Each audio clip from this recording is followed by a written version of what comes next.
ओला उबर जैसी टैक्सी सेवा लॉन्च करेगी मोदी सरकार। केंद्रीय गृह मंत्री अमित शाह ने लोकसभा में किया ऐलान। इसके तहत कार, ऑटो और बाइक टैक्सी चलाने वाले लोग रजिस्ट्रेशन करा सकेंगे। इससे होने वाला पूरा मुनाफा सीधे ड्राइवर के पास जाएगा और किसी तरह का कमीशन उनसे नहीं लिया जाएगा। सेना की डिफेंस कैपेसिटी को बढ़ाने के लिए 307 होवित्जर तोपें खरीदेगा भारत। रक्षा मंत्रालय ने 6,900 करोड़ की डील की साइन।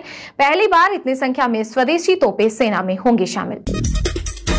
देश में करीब 2.5 घंटे पेमेंट ट्रांजैक्शन सर्विस रही डाउन। इस दौरान लोगों को गूगल पे, फोन पे और पेटीएम जैसी ऐप से अमाउंट ट्रांसफर करने में हुई दिक्कतें। इसके अलावा 10 से ज्यादा बैंकों के यूपीआई और नेट बैंकिंग सर्विसेज पर भी पड़ा असर। 1 अप्रैल से बदलेंगे प्रायोरिटी सेक्टर लेंडिंग के नियम। सस्ते होंगे मकान, किसानों के कृषि क्षेत्र और एमएसएमई में मिलेगा फायदा। हमारे संबंधों की नींव है बलिदान। पीएम मोदी ने बांग्लादेश के चीफ एडवाइजर मोहम्मद यूनुस को लिखी चिट्ठी। पड़ोसी देश को याद दिलाया मुक्ति संग्राम।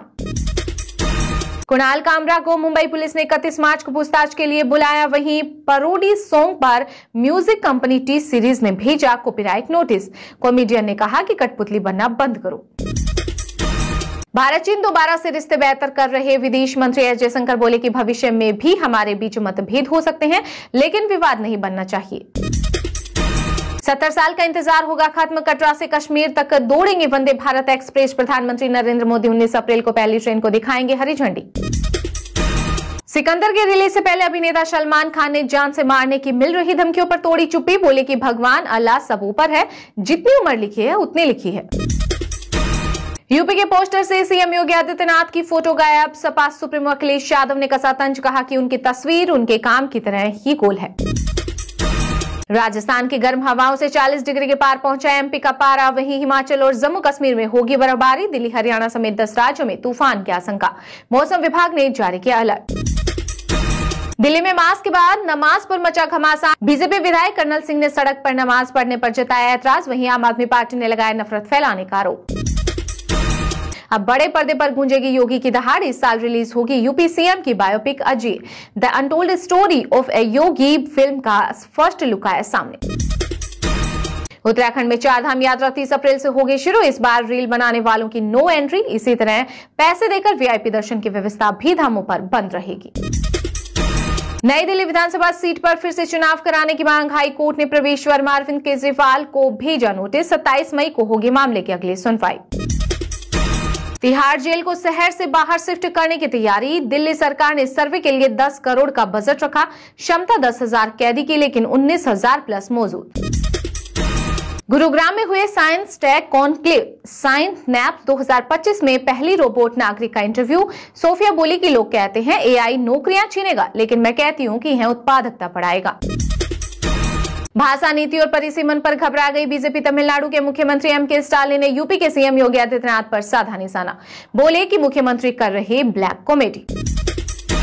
हरियाणा विधानसभा के बजट सत्र के 10वें दिन 4 विधेयक हुए पास। लाश लेकर प्रदर्शन पर रोक। डंकी रूट वाले एजेंट जेल जाएंगे। कर्मचारियों को जॉब सिक्योरिटी और सट्टेबाजों को प्रॉपर्टी होगी जब्त।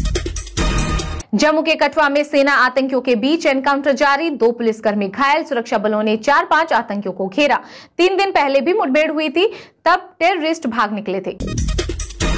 नवरात्र से पहले मां वैष्णो देवी दरबार में बड़ी भीड़। 45,000 पहुंचे श्रद्धालुओं की संख्या। कई किलोमीटर तक लगी लंबी लाइन। जज के इस मामले में वकीलों की टीम से मिले दिल्ली हाई कोर्ट के जस्टिस यशवंत शर्मा। जांच कमेटी के सामने इसी हफ्ते होगी पेशी।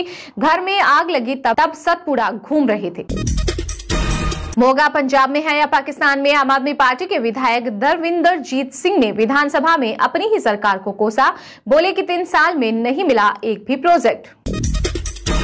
ये मुस्लिम होते तो देशद्रोह का केस लग जाता। सपा सांसद रामजी लाल सुमन के घर करनी सेना की तोड़फोड़ पर बोले एआईएम चीफ असदुद्दीन ओवैसी।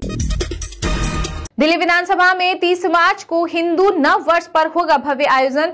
इस ऐतिहासिक अवसर पर साक्षी बनने के लिए 1500 से अधिक लोगों को किया गया आमंत्रित। वर्जिनिटी टेस्ट महिलाओं के अधिकारों का हनन। छत्तीसगढ़ हाई कोर्ट बोला कि ये मांग असंवैधानिक। कैरेक्टर पर शक के कारण पति ने लगाई थी याचिका। रस्सी जल गई पर बल नहीं गया। कनाडा की लिबरल पार्टी ने भारतवंशी चंद्रा आर्या के चुनाव लड़ने पर लगाई रोक। पीएम मोदी से मुलाकात की दी सजा। जनता ने दिखा दिया असली गद्दार कौन, कॉमेडियन कुणाल कामरा के कमेंट पर महाराष्ट्र के डिप्टी सीएम एकनाथ शिंदे ने किया जबरदस्त पलटवार। हरियाणा में 5 दिन पहले ईद की गजटेज छुट्टी, बीजेपी सरकार ने वित्त वर्ष की क्लोजिंग का दिया हवाला, राज्य में पहली बार लिया गया ऐसा फैसला। दिल्ली एनसीआर में मार्च से ही गर्मी ने दिखाया तेवर, हीट वेव से बचाव के लिए मौसम विभाग ने जारी की एडवाइजरी। हिमाचल में नशा तस्करों पर सख्त हुई सुक्खू सरकार, मृत्युदंड और 10 लाख का जुर्माना, नया कानून लाने के लिए विधानसभा में विधेयक पेश। धामी मंत्रिमंडल में विस्तार और फेरबदल की चर्चा के बीच उत्तराखंड भाजपा को नवरात्रि में मिल सकता है नया मुखिया, क्षेत्रीय संतुलन और जातिगत समीकरणों को साधने के लिए भाजपा नेतृत्व मंथन में जुटा।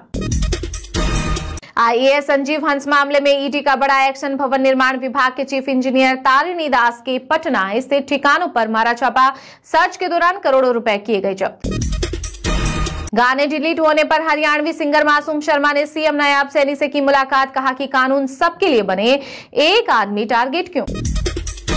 डोनाल्ड ट्रंप ने फोड़ा एक और टैरिफ बम, अमेरिका में कारों पर लगेगी 25% इंपोर्ट ड्यूटी, वहीं अगर कोई विदेशी कंपनी भी कार अमेरिका में बनाती है तो उस पर कोई टैरिफ नहीं लगेगा। भोजपुरी को कभी भी अश्लील ना कहें, दिल्ली हाई कोर्ट ने फेमस रैपर और गायक हनी सिंह के मैनियाक गाने में अश्लीलता की याचिका को किया खारिज।